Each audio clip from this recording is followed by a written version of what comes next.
bẹt nhàm ha mà út cái đấy tôi bắt đầu nhỉ ê lại vẫn nằm tôi bắt đầu hả này cái bắt đầu có tên này hoa nạ có nè lẩu rồi biết rồi là nè cọ cười có hoa nạ có đã coi là rồi bị chặt hoa mòn con rồi á có tôi bao nhiêu ấy tôi đã bảo có nó mà tôi đã bảo có nhung bài rằng bài rằng bao thông em mi hạt thông bê bao thông em mi hạt thông bê nó làm che nạ có tầm mỹ này dùng người răng người phải bòn ai răng bây giờ lê chắc lẹ nó chắc lẹ cái cha răng nó răng bị nhung cháu mừng ngàn ta có nhiều bị nào hay có nhiều bị hoắt tôi bắt đầu có nhiều nạ có luôn bộ mình vậy nhau po nhỉ nông người mà quăm khoan là tại duyệt nóng lên ấy nóng lên khoan là tại duyệt nè duyệt tôi nhà tôm thôn ở mẫu á nhà tôi thôn qua thôn cả qua thôn nữa là cả bực là bò dục khoan này nhỉ này là quăng bông chóc là mọi là tôi bò có chóc không là bắt đầu nè có như pla bò nhau có bên nào qua nên mẹ tầm ra có nên thế là mẹ tầm ra có mình tôi ra mà gì tôi cha nè có rồi ya bên ta nè em cha có buni cái cô ấy đó bây giờ đó nhầm cười chân mình có chẳng nhà là cứ tôi cha cứ mà gì cứ này nãy cho có cỡ nhầm cười không bị nè có chẳng cả nhà là có buni cô ấy nè món ấy chịu khó cả nạp tạp cỡ bữa tê tai tê lời tai tê tê chả có bên này cái ngồi nhám ăn bây giờ là chỉ ngại nhầm nưng ai đó chị nhỏ vậy cái con tội đại lợi à bỏ cái khắp nhọ vậy đấy quán lắm còn đọc quay lắm hội ngại nhầm nưng á bà lên đây quay mai cho em bồn nữa tin nын nó có hơi nын cái đó bò vá hả bồn ta có bị thở bụng nè nè nè cặp ta canh cọ lị đã lôi à nè nè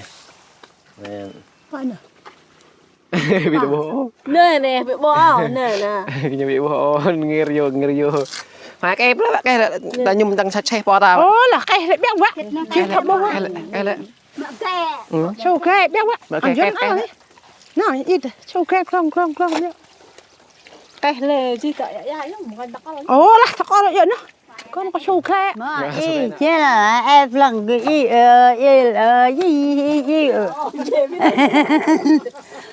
em cha bờ ấy hiện ra em cha cho thì mẹ này em bên cha này đi ta đi nhưng ya ta ra đó đi yên cả nhàran ta ơi chẳng được vậy nè bờ cực nhà này ya tự biết ya mình này thôi chắc từ nó mò bên ya này dọp chắc nó mò cái thà tôm bò cái thua ra chưa bỏ ya karena tap lah peteo anh nhầm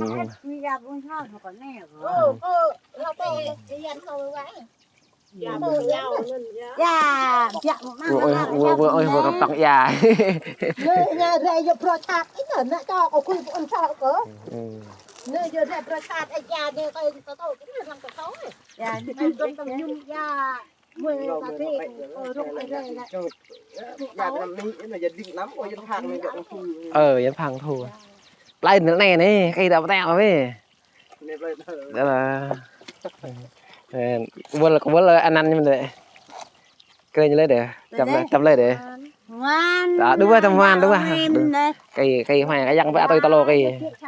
đèn cái răng bên này nè này là những quỷ già mà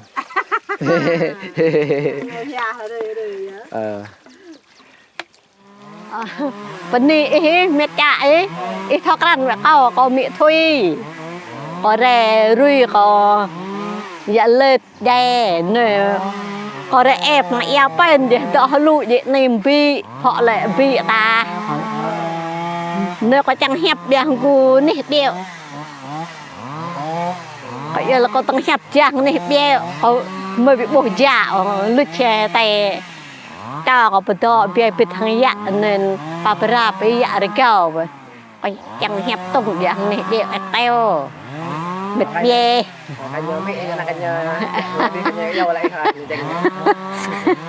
còn là có ngọt nơi chépเลยrăng que bỏ eoไปnơi có hẹp tung bia teo cái gì ta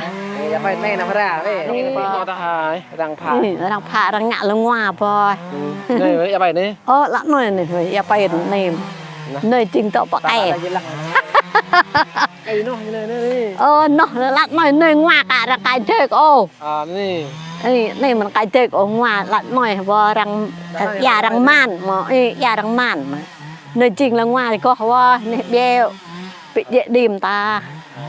nên giao về bọn cái bọn phun về đã rồi nha có thể phải thầu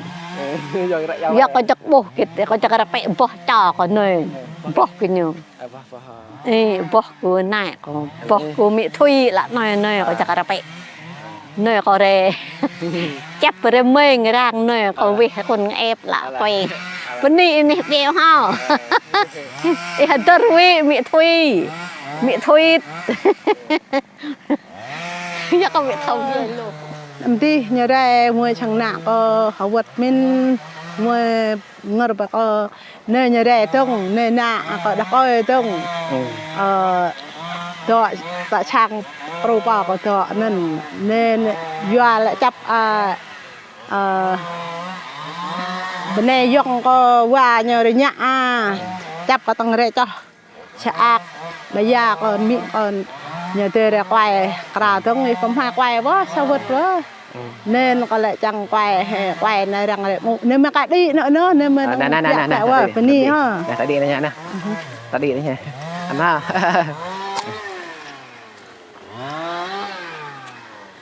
nó ăn nhặt vào bèo nè nhập răng nâng giờ á bắt đầu lên á đằng nhục lại lên đấy đằng nhặt kết nữa kêu pha rồi đằng nó ngoặt lại nữa ngoặt nghe kết á vừa đã nè gặp lên không đông nè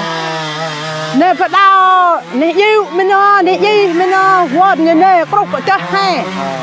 nè tầng ngoặt là như tầng dùng là kết đằng đây cũng ngoặt là như bắt đầu nè đấy ngoặt là nghe kết á là phê trong là phê môi dạ này nè là phê đấy môi dạ nè di barang mak nó là kita bốc to của nhổ dạ dạ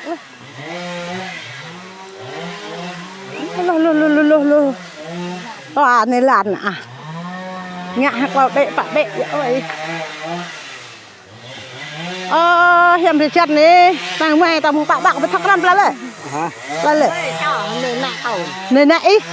hiện chân chăm quá có lăng có nôi như tăng lại nãy phải thọp đó rồi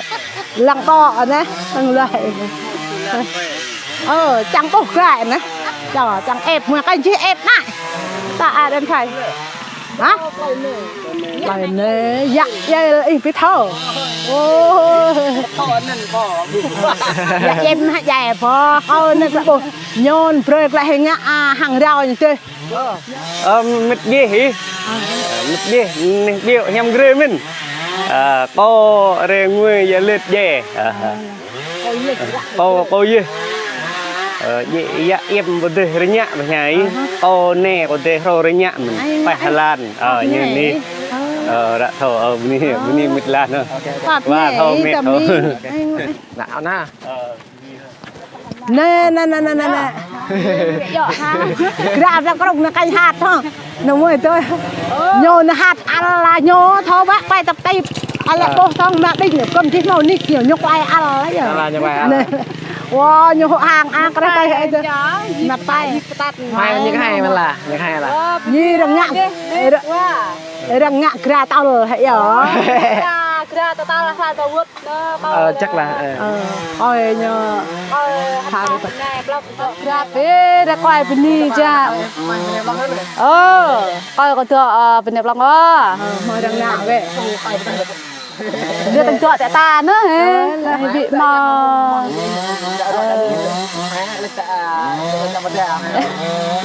chạy mưa rong cái này coi hai đằng nào bị là mưa này nè ta bị anh tạo mỏng này bây giờ em có chỉ là em người nại ơi chỉ là có bị buộc ở nào hoa rồi là từ những đào rồi sâu đào rồi mình nhập cơ mình đi có hoa tôi có được năm còn là mình mua nhau ông coi thường qua không yết rẻ không là nhập đào vào nè ba rồi nè quỷ à rồi ông rồi chập cặp tám mình tàu ông mua dạ nhỏ rẻ này nè nà cầm thở đây nè nà cầm môn dít nè là nhấp vào tông nó cho bút kia ngập tâm dê hết nhấp nhau tao nhấp vào nó hả ông nhấp vào mày rồi ya mày ơi nó dân chắc chạc mày ơi kết cho mỏ lấy nhấp kết cho mỏ lấy à chụp bữa rồi nè gì ép ra cô nè gì ôi lên mình là hay nhập cái này nè bố quá cái còn vị ya nữa ya cái nữa ya cái nữa nữa bố mình he cho có nè ha nè gì Abraham cái tận cặp ta chi người này có đẹp quay đợt tua này chi màu lại có nhiều trong cái chân này chi này là cái tên đang tạ mộ tàu đang tạ mộ tàu mộ vui thì mộ là cái đang là chậu ơi na tân ổn và bị người ta mình trong hai tân nó nói giờ có nhạc có lắm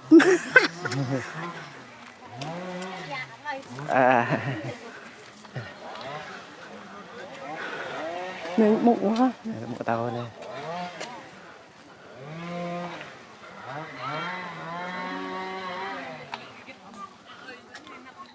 coi tập phạt đi tự ổn vậy học ai nè phạt đi tự ổn vậy nè tập phạt có bắt thọ phải vài chứ thằng nó thọ luôn nè để bụng chặt vài mà chập chăm lan rồi quay bận này bên đi còn rơi ra là chi hoa nè rơi ra là chi chập rồi rụp nhờ coi ra một tên nên rụp nhờ chập trong bụng nên cho ta nữa ta chắc khăn ta nữa họ như thế ra về mình ơn này quay ya bay ta ơn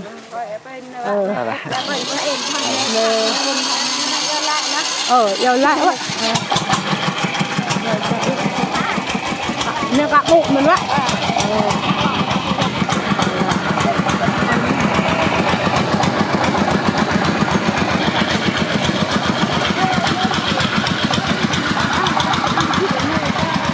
hiện nạn nè hiện sao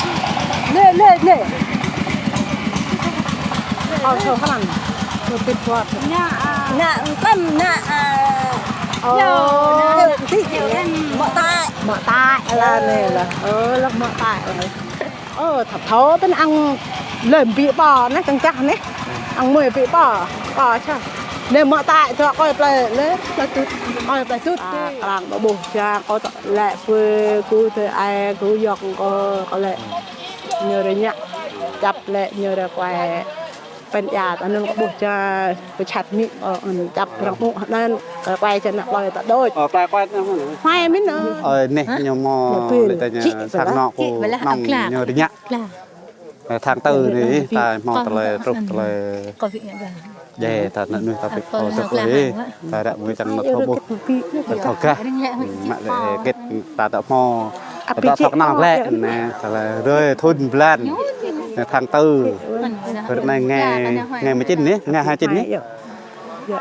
cũng hay nên giờ chặt này hay cũng hay ăn mấy nhạt này nó ngồi làm thịt thế nào có api 2 tam này nghe 2 tam là rồi ra là mũ có sạt đấy จากหมอ đi หมอ về ก็มาแล้ đi เนี่ยก็ ngồi หาประ pít ติตา pít min อะไร còn kẹt kẹt vượt có mày rồi nói tôi ngồi răng ác nhắc để pin nó kẹt mày cho vượt nhá để răng ác nhắc pí tao nó có ข้าก็หมอกรอบอุ่นหอ lẹ bọt lọt พี่อ๋อหน้าก็ยำมันมีดเลย giờ to เด็กก็ตะกันนี่ to cái tông trái hồi bị bít nó không phải nhỏ đằng đi hồi bị bít nó đã bại chắc แม่ rồi ก็วิทย์เลยก็เอ้ยบิลลี่โตมาตรงปก có huệ đang cơm ta huệ ตา đang ตาปอยแกล้ tao coi ơn bó bên đi phi băng bá mà Beri như này.ว่าya ha nè mị mọ nè là bà thúc nè nè mình tao na mày lại người bọn này nè năng thạc luôn nè nè vì ra taoว่าnè mọ nè mọ hạt dọc có nè là mục nè nè dài nè Một bàn mà xanh như này. là Bữa mà xanh như này. là nấn đâu vậy Tập học nhau như ta là. là chị bà tao mới một lại mẹ tôi đi vào tao bộ tôi như bố ra như hà đi rừng ngọt để chi là thùm cái này ta bọn này này rừng nhảm này bố phi phạc nè rồi ra riêng lại bà ta có lẽ che quay che chi bên đi tao mình kịp đăng đi chắc là thì chả là bố thùm cái này như rừng ngọt ta Cỡ kre pet ta ta hay nó mỏ chi ta na ép kre mình lại ép lắm cái ép kre sao ấy gì chẳng cha có mình kre nên dọ dòng chơi bà tá là chẳng có thò về tê nạp vào tàu như tê đã nên phải không Lẹ ngồi vào nhà hàng này. tôi đi Các bạn nghe này. Chị buồn cùng gia đình ha. Chị làm chị buồn hàng đây ha. Cũng nhà sao lại này đã lâu đã tươi cho ý có càng vậy anh đã đưa ra hàng mình coi đây vào đây. nè con lọc chốt chạp Một lại bao nhà hàng lại bay được nhiều không học mà sao được ha. ơn bơ mọ Nào. ơn ha bên đi ha mình cũngยังเธอเมื่อฮารุเปรย์ระบบบ่ตาฮารุโยระจักฮารุโยก็ไม่แหละมิงโตปั่นมุ้งก็หยาเลยฮารุชักตาตะโมมีมาตาเนี่ยมีเอาแต่เนี้ยก็หยาก็หลบเน่ว่าชาติไปเยอะหม้ออย่างก็เพาะก็โบได้ให้เพราะรังตะมุเนี่ยก็น่ะเกิดนั้นพวกเขาหลบเนี่ยอยากอาก็หน้าก็หน้านะว่าก็แหละน้องไปจ้าก็ต้องระเธอรูปเนี่ยไปประทอตัวว่าตะไคร้น้ำมึงตาเห็นตาปีเหยาะบ่อยน้ำมันงานเลยเต้ก็เลยหน้าเตาหยับเหมาะมีทีก็เลยหน้าอย่างนั้นนี่เนี่ยหน้าเตาเขาต้องเหมาะพอมชักจับเนี่ยไปนั่นเวรก็จังหน้ามอนก็เอฟลายเขาเจอไปนิ่มแม่เมื่อประเทศเขาจังเอฟลายมินดังเล่ก้มแหละเนื้อเลยแหละรูปนุกน้ามันอักตาปีบุญเนาะเขาเอฟอะไรว่าเนี่ยความเปลือกก็ปีนักฟังตาเขาเอฟไอ้ว่าเนี่ยน่ะมวยหน้าก็ยีดก็ให้ก็เลยต้องมวยเรื่องความต้องโป๊ะละต้องไปละว่าเนี่ย Cái mông văn ở đây vô trong chân à? Đang thao nóที่เธอก็ต้องนึก còn bỏ với thao rắn đần này này. การชัดประหยัดนี่คื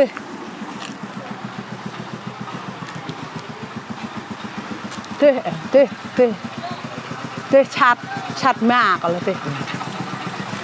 Nè. ชัดมาก Sang mẹ ấy. ชัดมากก็เก็บรุ่งถึงนะ Nè. Phạt đó nè. Cái việc đã người sẵn này. เนี่ยชัดเนี่ยพวกไม่มันโดย Khoảng cây này. พวกแหละมันประดอมยอบนะทุกรอดเนี่ยหนึ่งกระไก่ตรง Cái này. พวกแหละเลยมันจากไปใบยาก็มีก่อนนะเลยโดยเฉลี่ยเนี่ยชัดมากกันเก็บรุ่งชัดลำยองเขาตัดน้อยเนี่ยไม่ที่เลยว่า Thì rồi. กอกเก็บนู้นเขาเบาโบเหรอแลหรือหรอกเก็บแบบจ้ะเก็บกลางยันช็อตได้ Nè. ก็ต้องมากก็เก็บกลางยันช็อตได้นู่นยันยกก็ Nè.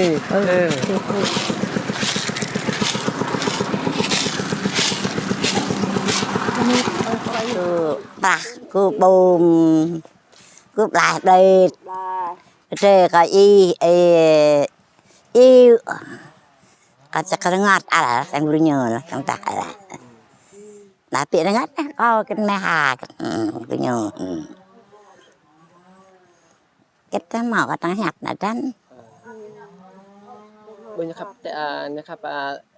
chào hỏi lại mình khắp gọi lại mình thì khắp bị máu sổ điện thoại có biết mò có biết sao nhạt điện thoại có mà mình điện thoại có biết sao tay nè y nè yêu ở miệt cha cô tầm la cô tầm bom cô tầm cái giật ở ngọt lại chi nó cù mà bê nó tôm mà bò bò nó ngọt lại xóa ye này bị bổ yếu thực thọ tiền người già cả nàng ta lại nè thì đã bị bổ yếu bò ấy nó ấy rạp ở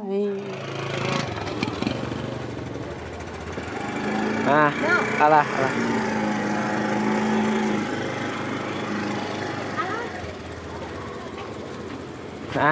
nên chỉ người ta lại mua bao nhà hàng này chỉ nhà này tiếp này nè tao lo từng mua chai nhau hẳn tung tin mè nhà ít trên này nè tươi tao lo từng lại mua nhà hàng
mệt đâu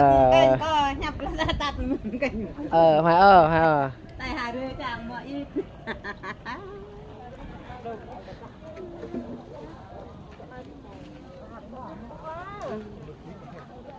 ba có cái khởi nước nêu á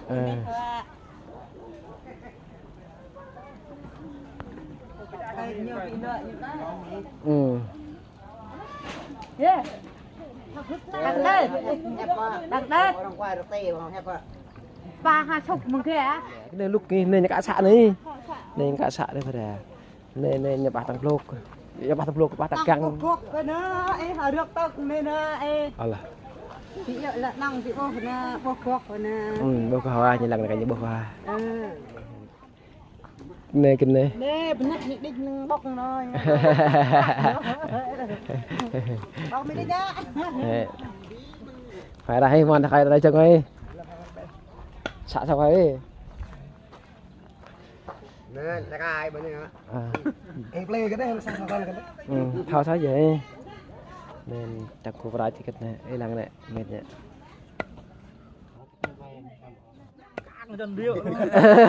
đây này giờ như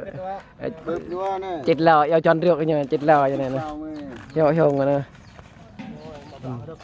nhiều sao là phải bị như này mẹ ba cái này cho mẹ ba đi nhất mẹ ba mẹ ba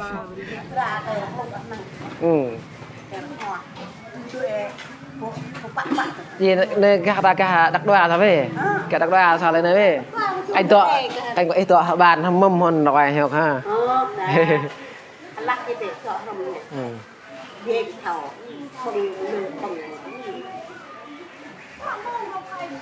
nên vì rock nghệ sĩ mỹ huân nó nùng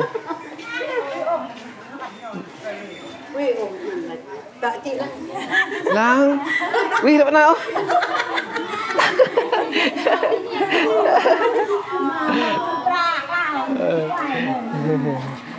nyo chắc cái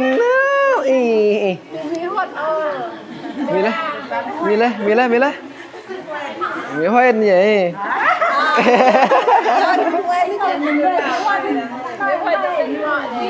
mà đặc điểm nó gì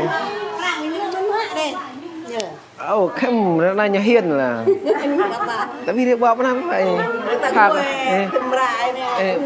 pha đầu đuôi ra đấy ra đây mà cô mệt chạ cái đấy mệt chạ và chạ vào đây làm việc đằng nhập cái cật ăn đỡ ra đi thì khan đừng mong người ta đặc điểm này nè nhạy nhẹ pìa nhạy bu chuồng việt cật tại đặc điểm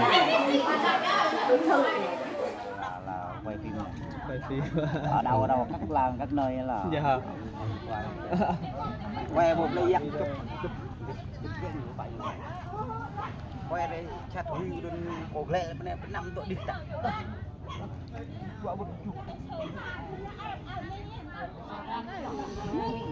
เลยแควเลยเขาฉาเชื่อไปอยู่ในป่าเลยอ๋ออยู่แล้วเอาเลยผัดมากนะมากเก๊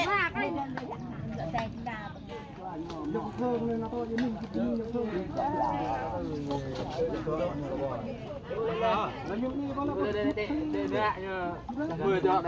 nó to lắp được để vô để đưa nó bò đừng bò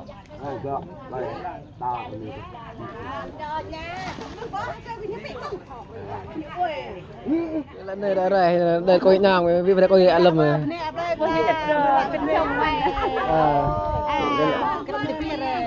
coi nào ấy coi lầm cái tập biết lại nữa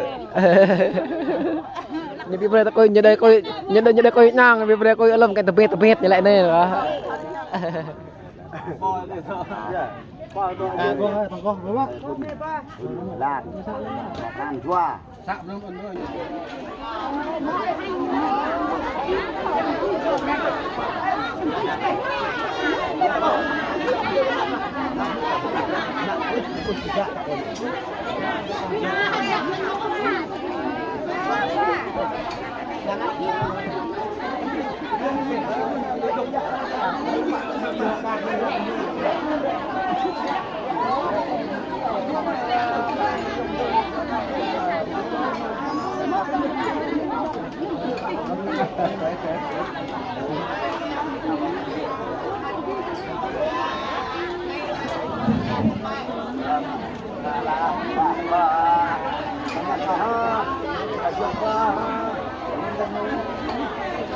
Đâu rồi, loại ca đâu có đâu.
Đâu rồi? Loại ca đâu có rồi.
Xin được hoan nồng nhiệt chào đón toàn thể tất cả quý vị đã có mặt trong bữa tiệc báo hiếu của bà Ramahiel trong buổi trưa ngày hôm nay. Lời nói đầu tiên cho phép tôi xin được thay mặt cho ekip những người thực hiện chương trình đến từ nhà hàng tiệc cưới Hồng Anh, đồng hành cùng với âm thanh ánh sáng bát nhạc anh em. Xin được gửi đến toàn thể tất cả quý vị lời cảm ơn chân thành, lời kính chúc sức khỏe và lời chào trân trọng nhất. Quý vị thân mến, trong cuộc sống của mỗi con người chúng ta, ai cũng mong ước cho mình được niềm vui, niềm hạnh phúc trọn vẹn. Và ngày hôm nay chính là ngày đặc biệt nhất của gia đình đã tổ chức buổi tiệc báo hiếu của bà Ramahiel trong buổi trưa ngày hôm nay. Bắt đầu từ ngày hôm đón nhận thêm tuổi mới, niềm vui mới. Bên cạnh đó đón nhận thêm những tình cảm yêu thương từ ông bà cha mẹ cũng như toàn thể tất cả quý vị đã có mặt trong buổi trưa ngày hôm nay. Thì thưa quý vị, các quý thân mến, với sự có mặt đông đủ của tất cả quý vị đã có mặt trong buổi trưa ngày hôm nay, thì ngay bây giờ không được quý vị chúng ta phải chờ đợi lâu hơn nữa. Xin mời toàn thể tất cả quý vị có hướng ánh nhìn thân thương của mình về phía cộng hòa hạnh phúc của căn phòng gia đình và dành những một tràng pháo tay thật lớn để chào đón sự xuất hiện của nhân vật chính trong buổi tiệc ngày hôm nay. Xin được long trọng kính mời đại gia đình của bà Ramahiel cùng trở về sân khấu để cùng chia sẻ niềm vui, niềm hạnh phúc trọn vẹn cũng như gửi lời cảm ơn đến toàn thể tất cả quý vị. Xin được trân trọng kính mời ạ.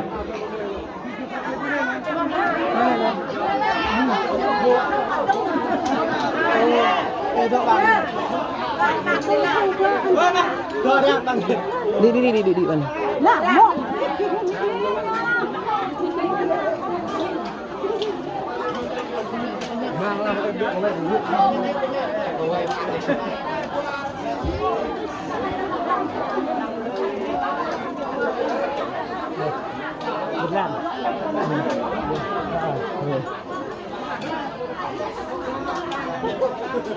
Trong hôm nay được câu của Amay Pastor John Ayong Ramahlu đi làm nạp này trong vòng biết được còn nên Ramahiel.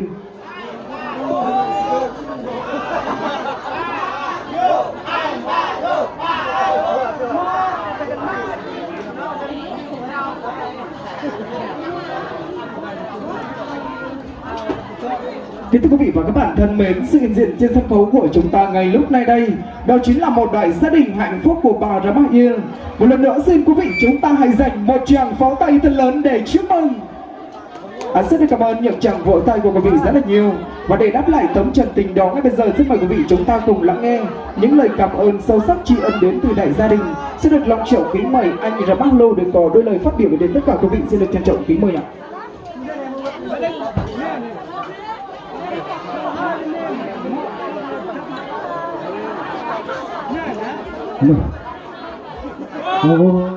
Ini nak yang teh, apa tah cek, mua hambet sano mua rau ngak teh wami ni, mua je, na apa gitu mua mau bang tuntak, pokoknya, pokoknya pikot ha. Vâng, rất cảm ơn những lời phát biểu rất chân thành từ đại diện gia đình. Tuy là ngắn gọn nhưng rất là chân tình và đầy ý nghĩa sâu sắc trong ngày vui, ngày hạnh phúc trọng đại. Một lần nữa xin quý vị chúng ta dành một tràng pháo tay thật lớn để chúc mừng từ lời phát biểu của đại gia đình của chúng ta được không ạ?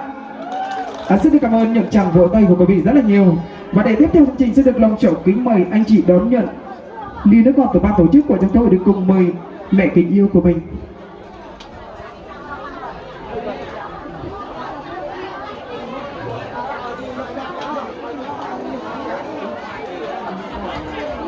Kính thưa quý vị và các bạn thân mến, đi khắp thế gian không ai tốt bạn mẹ, gánh nặng cuộc đời không ai khổ bằng cha, nước biển mênh mông không đong đầy tình mẹ, mây trời lồng lộng không phủ kín công cha.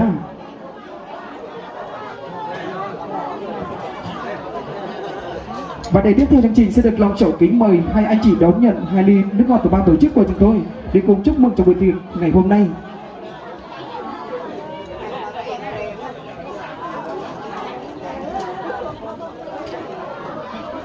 Ở trong một đây được cầu cờ bích băng bình ở giặc mệt hoa trong thời nạ mòn chúc cho và tay phải chết là bình ta doa bia bình ta kring chốc ya bia bình ta doa ya mấy bình ta kring chốc ya mấy bình ta chẳng nhìn vào góc học biết cờ sân nọ đừng yên nạ bạn bình nhau tổ chức bày hồi một phút cờ mỹ ma bằng xa rồi tận này. Sau này toàn thể tất cả quý vị hãy cùng rót đầy ly của mình. Ai dùng bia chúng ta có thể rót đầy ly bia của mình, ai dùng nước ngọt chúng ta có thể rót đầy ly nước ngọt của mình được không ạ? Lên của quý vị đâu rồi ạ? Ly đâu? Nào có vị sẵn sàng chưa? 1, 2, 3, xin được chúc mừng. Thay mặt cho ban tổ chức xin kính chúc gia đình của anh chị thật nhiều sức khỏe và hạnh phúc, làm ăn phát đạt thành công trong việc hơn nữa. Một lần nữa xin kính chúc bạc xong tới bạc đâu bạc rộng lòng. Ở trong hôm nay dùng để bình ta lăng yêu xa được lòng là các bình mời chẳng có lấy cờ ở dòng lô mày chân nhiều màu cả cơ mỹ nhu.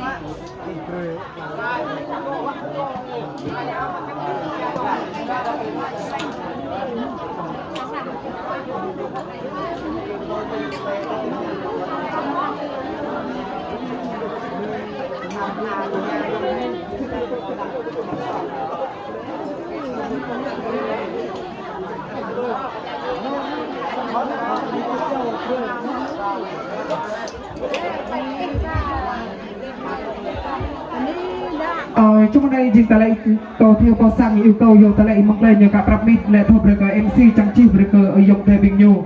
Chính đây cầu trong lại cả mic bộ ta lại bao sang nhiều yêu ta lại mày tề bình nhu đi prap này giờ coi nhiều một cái rap rồi.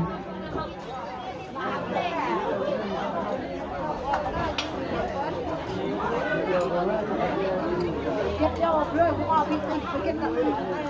Mì Gõ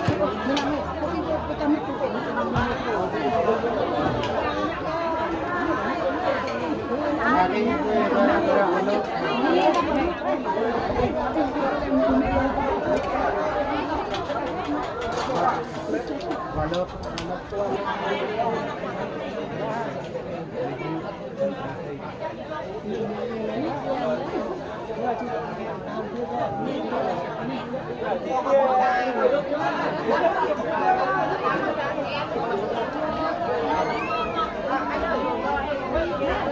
Trong hôm nay tại lại ban tổ chức bình mời yêu dùng thời bình ta là bình ta món ăn bình ta để vào sân khấu này hở. Bên nào có câu cờ qua lớp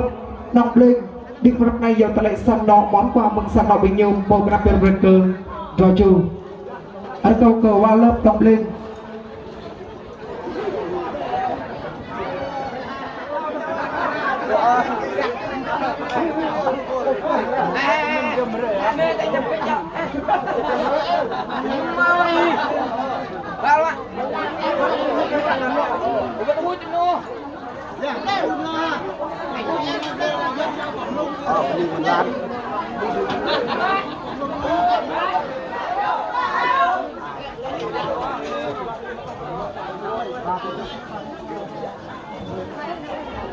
Ở dòng đại bình ta bố lấy cơ sang nó ở dòng lô may chân nhiều được bảo phụ cơ bị nhu tại lại nhiều có cái nắp cơ dòng tây phương hoang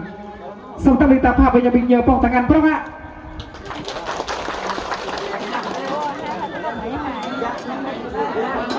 ở bác tôi tăng cái câu cơ ở mày ya mày y địa phương này giờ ta lại mò cái nắp cơ tua chú ít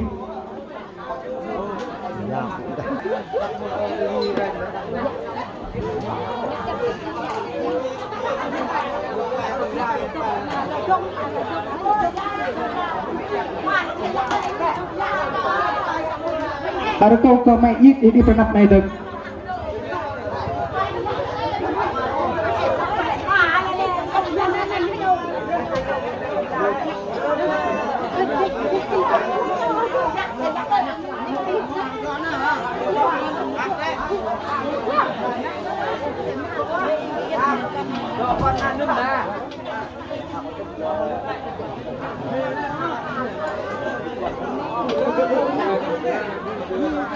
Xong tay chúng ta minta apa lebih nyawa pok tangan prang begini lo ada kau ke mai ikut pala ke tak tu tak ada kau ke aneh liu nih peng ada kau nih liu nih peng dia pernah mai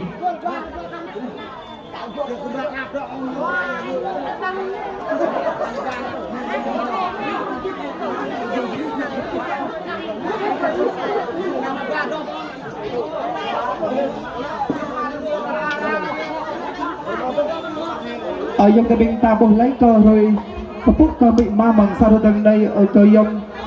lô may nhiều chân nhiều màu rồi không áp rồi cơ bị nhiều mừng sao rồi đằng đây ta lại nhầm màu cái năm cơ rồi cơ đoạt lao phùng quang ở cái săn nọ ta lại bình qua nhiều bên may nhiều bên đông nhiều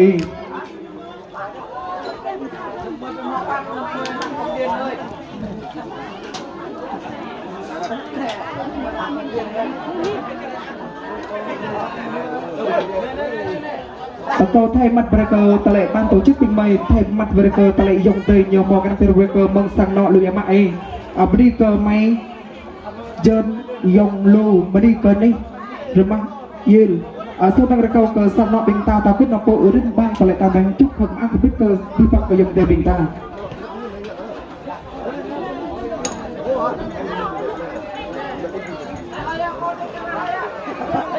Kính thưa quý vị và các bạn thân mến, vừa rồi chúng ta đang cùng chứng kiến nghi lễ trang trọng sự kiện trong đại bữa tiệc ngày hôm nay. Còn bây giờ xin mời toàn thể tất cả quý vị hãy cùng thưởng thức những món ăn vô cùng hấp dẫn phong phú bởi dịch vụ nhà hàng tiệc cưới Hồng Anh của chúng tôi, với công suất vô cùng trang thiết bị hiện đại, đội ngũ nhân viên phục vụ tận tình chuyên nghiệp, đặc biệt là thực đơn vô cùng và hứa hẹn sẽ đem đến quý vị thật tuyệt vời và đáng nhớ nhất trong ngày vui ngày hạnh phúc trọng đại. Một lần nữa cho phép tôi xin được thay mặt cho nhà hàng tiệc cưới Hồng Anh xin cảm ơn quý khách đã đồng hành suốt thời gian qua. Chúc quý khách có một buổi trưa thật là vui tươi và ngon miệng. Kính thưa quý vị khách quý thân mến, bên cạnh đó còn có món ăn tinh thần hắn là không thiếu trong ngày vui ngày hạnh phúc trọng đại, cũng như thể hiện lời ca tiếng hát của mình để cùng chúc mừng cái bữa tiệc báo hiếu của bà Roma yêu trong buổi trưa ngày hôm nay. Xin mời quý vị chúng ta hãy cùng liên hệ với ban tổ chức dẫn chương trình để đăng ký những ca khúc của mình yêu thích nhất để cùng chúc mừng cho bữa tiệc ngày hôm nay. Kính thưa quý vị khách quý thân mến, với sự có mặt đông đủ của tất cả quý vị đã có mặt trong buổi trưa ngày hôm nay thì ngay bây giờ cho múc ba yang nan ba bỏ chơi cho họ bạc rồi bỏ chơi cho họ bạc yang nan nên nó cái mềm này này vô về mua thay tay vô à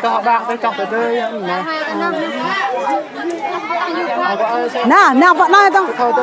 nào bọn nói tông nào chắc ta chả dùng mông á tông tông á ta quay đây này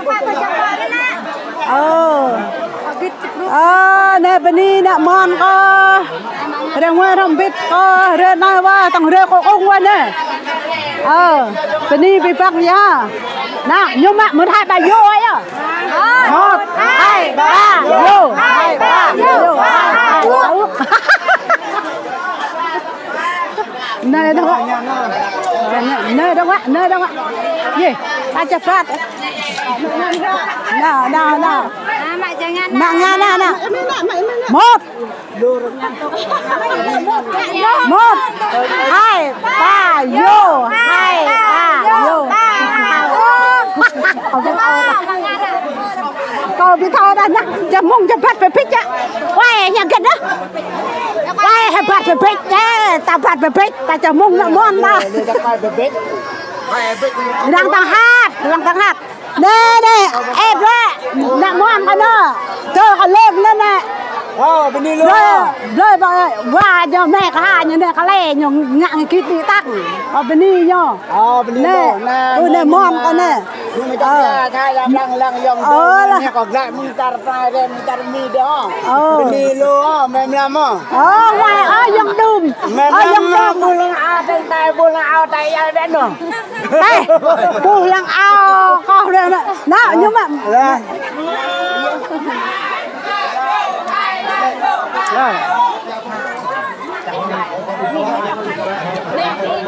bên đi bên vài nhà miu này chỉ sợ em là có nhưng mà tâm nhấp rồi mệt mi mong làm ơi nè là món có mong làm ơi mong làm thế hà là món hao á bằng người ha vài nhà nè nè ơi lăng ra á cô dòng ha cô ai cô là món ha ra ra mua mà có đâu chắc là để mua không biết có là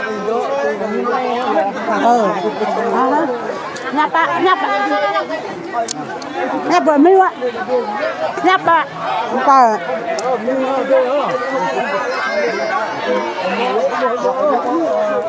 nè hoài một cái môi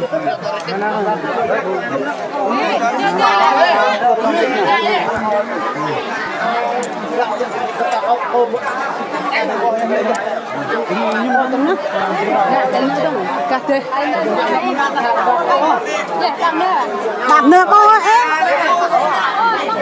bạc nữa rồi nó còn chơi tao lịch lịch thì thố thôi một chỉ biết thôi à 1 2 3 vô 2 3 vô 2 3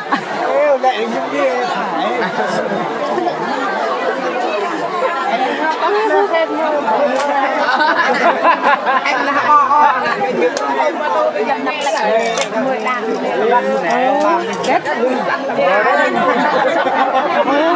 lẹ lắm này lại bây giờ lá cái chừng phút đây đây là món có món lại mèo lại đồng mè 2 3 vô 2 3 vô 3 2 này cô cho ăn cà phê ít lá bang lên cho anh thấy có cho bang này là anh qua miền mong là nên là món có mong là không anh măng đã cho con 1 2 3 vô 2 3 vô 3 2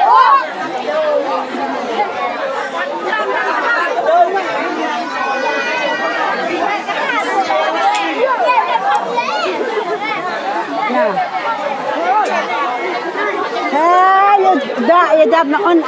chú đâm chú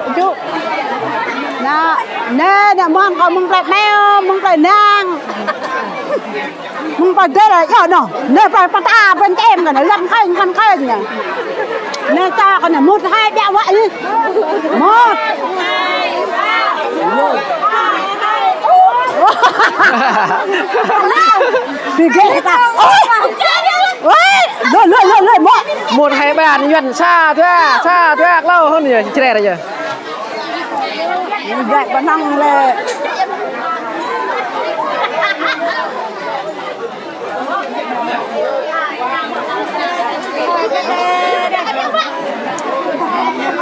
rồi nó cầm làm việc quay đây thì có đủ bọn nói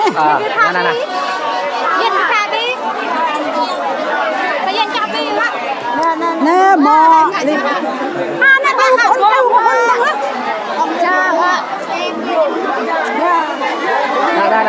tôm đôi ban nữa nè lại làm ơn thì băng ra rồi đó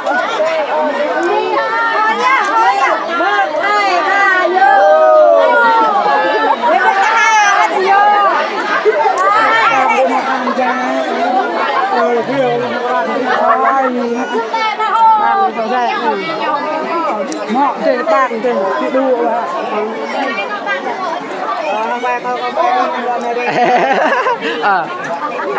hả bỏ ở hon nhờ để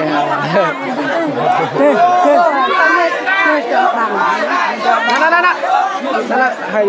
hai ba vô mẹ tăng nhung chơi play pa để mua làm bít chẳng nó nãy này có cái gì mà nhưng chọc ya vừa ai nạp là được cả chứ này bông nãy lại luôn mà lại bông là đừng lại nè bông ngồi dạ hả kết cây dạ hả mày trái vậy nơi mày rồi mày trái vậy nơi là cái mày nè bạn đang lên nè bạn thì nặng một hai bài vô thêm tao mông lên thêm tao mông lên thì bạn thì cho cái tư là để cho Hoan ha nên vì rẻ lên lượn nạ cả lượn nó nè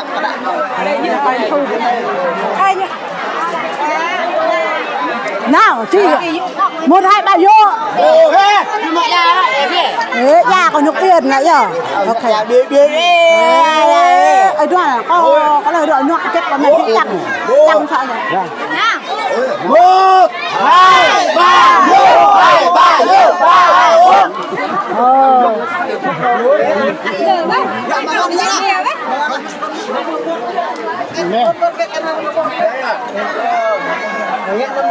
bạn còn chốt thì chẳng hạn đây chúng ta hát đông nó có Việt Nam mà mình gấp hát đông Việt Nam gấp lên đó lời chúng ta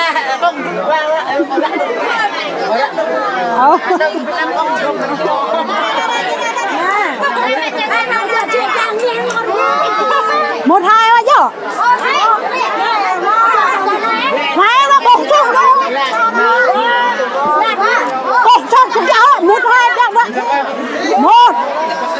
hai ba vô hai ba uống nước không á thì phải thảo vào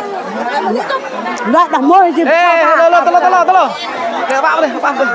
làm nhưng cho ta thì còn cái thầu thôi này cái thầu ra quên đang bị thay nhá nè nghe nè bị đợi lại lên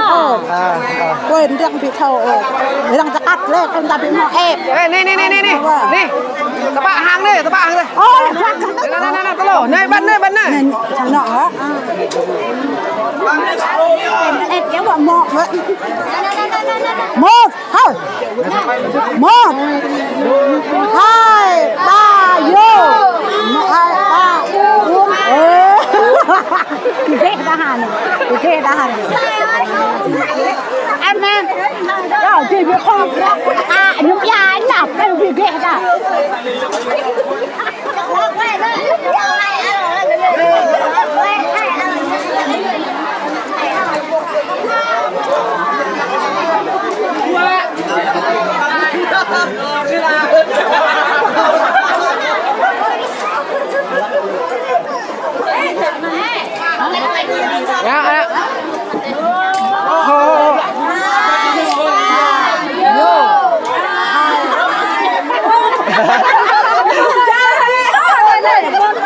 này nó buồn thôi đó ơi bị mò cái nắp thôi bang nó thọ đồng môi cho họ lại hạt cho thọ bang thế chỉ thâu chỉ là hát là một thằng đây con ông đây mẹ thôi phải con ông mẹ đây một hai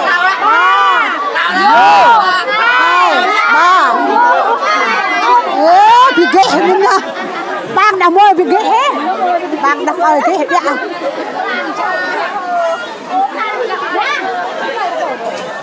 mình đang thảo rá đang nhô nè mông đang thì nằm bạt vô ta nhờ la ai ta cháu áo mua ta chọc cho ta nè Rằng thuê xe và bạt vô á. nhô lại Việt Nam ta nè ai mà chọc cho mẹ mẹ ơi nó Mengkan kan.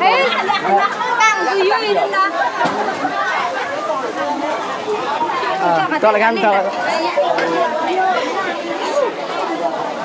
nè bang con ông trai mẹ thôi cả ơi là rồi thế cho tại bang là con ông mẹ là con ông mẹ kia nữa là con ông phải ra ở bên đi ép tại nè mòn hà này của tôi một hai ba uống đồng bác ngã trăm Can nữa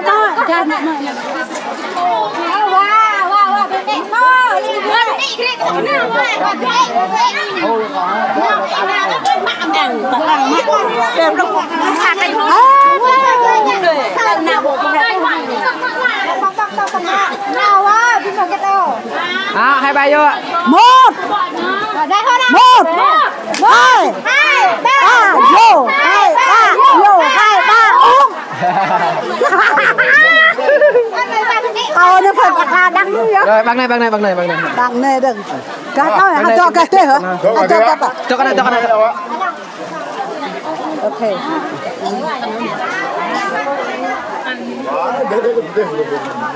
nhầm đó lại bỏ môi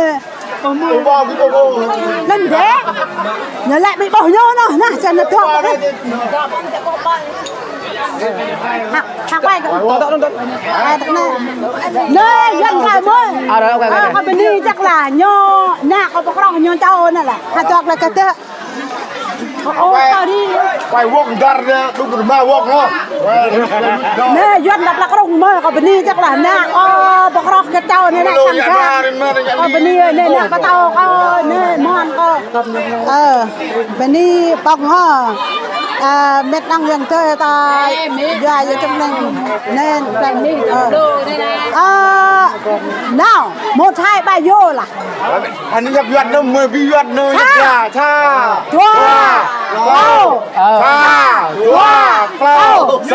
qua đổ luôn nhung cha qua nhung đây là 1 2 3 vô nhà 1 2 3 nhận sao đang lâu chơi đây rồi sao đang lâu chơi ra đúng không nè đây ngồi vô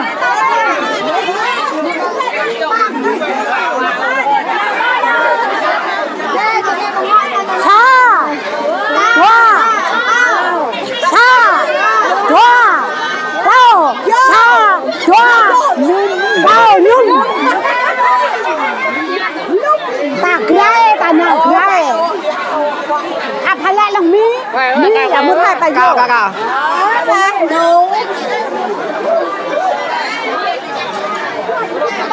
chơi là nè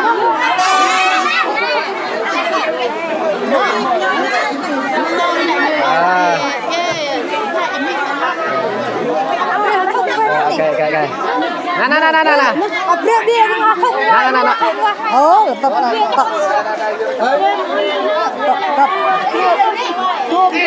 mày lại mạng cho lắc mà mày không qua này không nào à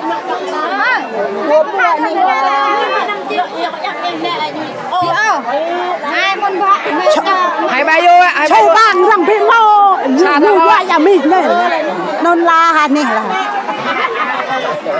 cha tua bao cha tua bao nhung con đừng nào chơi đây còn lại chơi bang chơi tăng hiện cái đây bằng này đừng nhớ rằng chỉ tông chỗ nè chỉ tông chỗ giật thằng chỗ này rồi giật chỉ ngã hát thôi chỉ ngã đông ha ba lu đang đông bị thảo đi chém nào xa được lâu năm hai ba vô ba uống qua bước lâu xa được lâu thì 1 hay 3 từng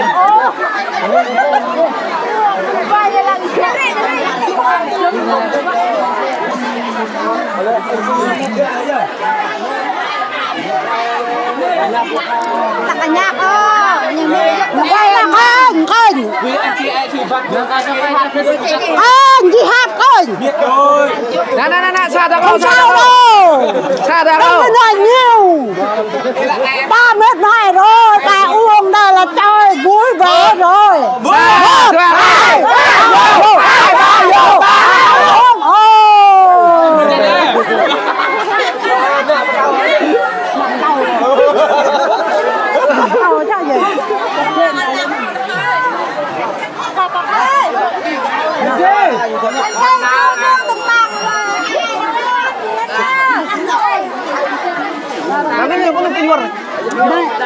Nah, nơi tuh, chọc nơi tuh, dah kau chọc kau keren kau tahu nang, kau iya nang, lô,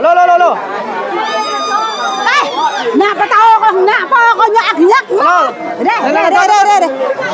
đây, ơi, con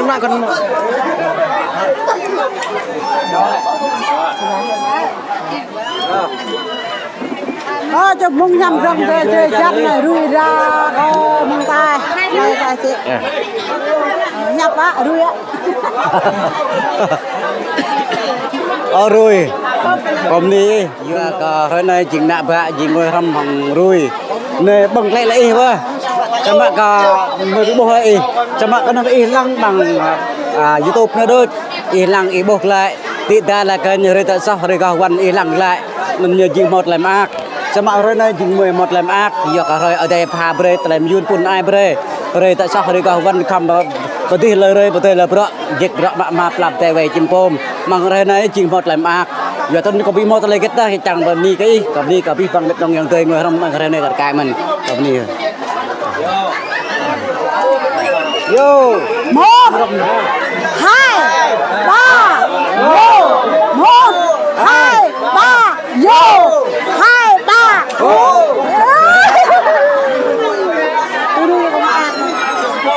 đưa con nó ăn rồi đây có bạn không đây mà chơi tao phiếu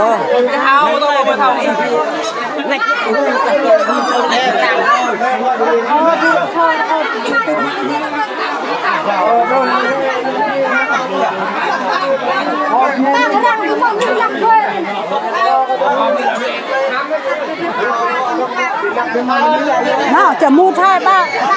rồi nên bạc là phía màu là nuôi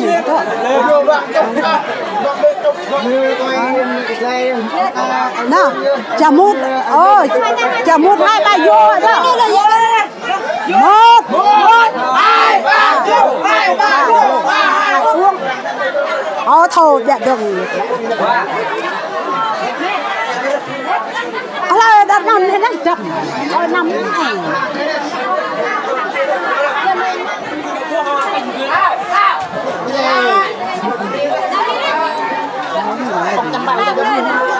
thà là có nhầm nhiều có thố mình em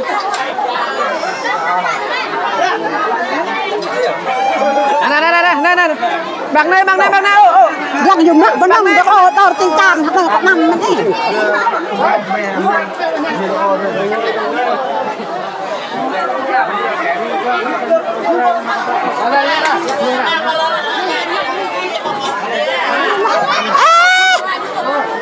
hai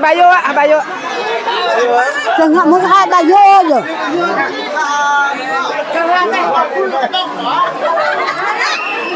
1 2 3 vô 2 3 vô 2 uống hầu mình ở phơi nữa xong rồi phơi gì thế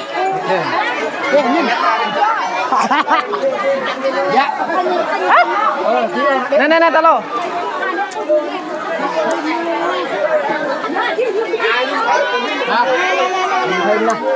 Nè đây là mua cho họ chia cái tang đeo hả? Cái chân bên này nè. Quay nè. Cái tang bố. Một hai bao nhiêu? Ý. Làm gì thao hả con? Con đó. 1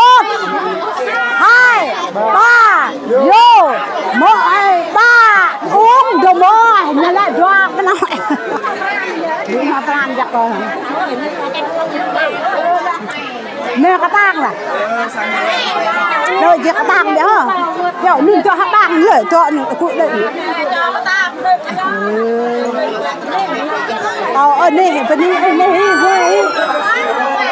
nè hay có bị bốc hay ấy nè nhưng người này hả rồi chị bị mau không biết nè hai bao nhiêu nè thật mà em đi từ rui là tên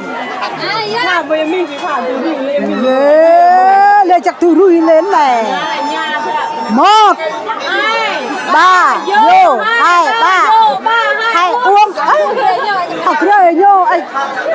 có đọc để này nè con nhục điện này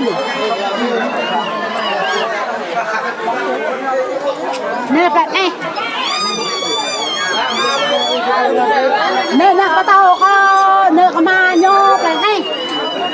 nè đang ở đây là cho nè bên này con tao bên này dính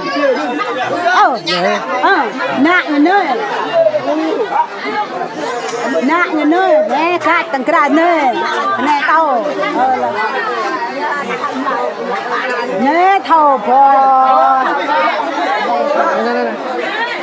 Hallelujah.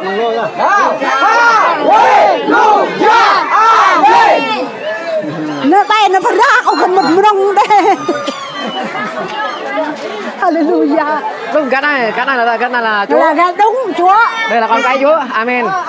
Amen. Đây tầm dọc amen mà nó hallelujah là.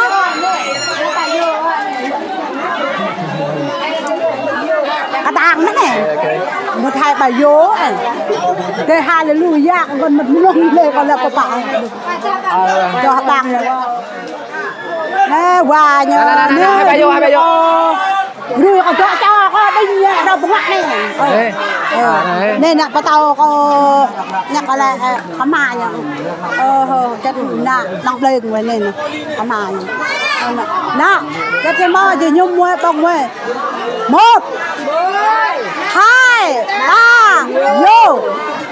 2 3 uống vô con tao. Phải ra. Chẳng ngoài nó bật nhạc hai là hát á. Hát vào tư à. Chừng mà quay chừng mà. Có những đào tỏi. Hai là bắt đầu này đi chơi lâu à, ở ngoài này chơi lâu nè. Đi chơi lâu. Cấp tôi bằng hát. Nông bằng đây. Đây.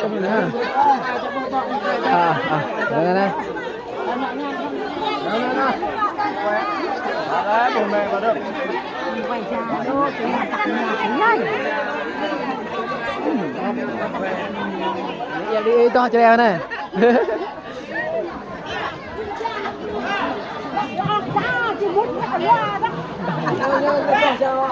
Ơi, con chiên. Con chiên chứ bán nhỉ?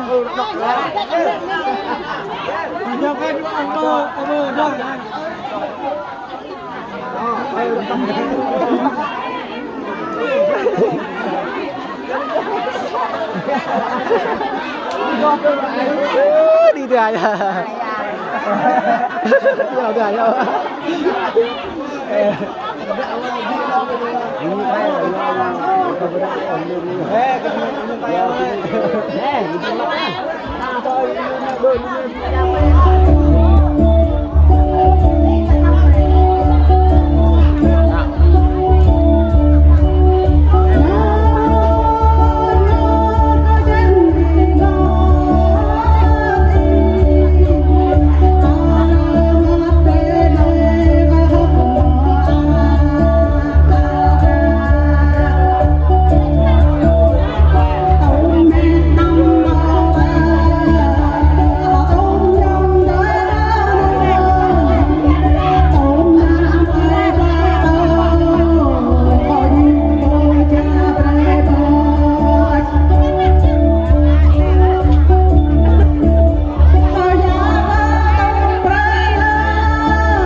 kita pak video pak tangan pak